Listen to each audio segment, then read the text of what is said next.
तोडवर मी आता 7वी मध्ये शिकत आहे. हे बघा माझे हाल काय झाले आहे. बायकोला पैठणी आणायला विसरलं, मग झाले माझे असे हाल.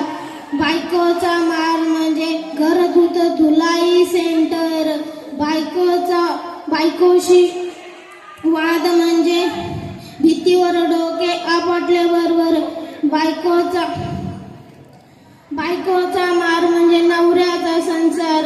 बायकोचा राग म्हणजे विजेचा झटका होय. मी म्हणालो मी घरातला सिंह, माझा आवाज. बायको म्हणाली हो घरातला सिंह घासील भांडी. मी म्हणालो स्टाईल मध्ये मी नाही घासणार भांडी. तिने फक्त नजर टाकली आणि माझ्यावर भांड्यांचा वर्षाव केला आणि माझी हाल अशी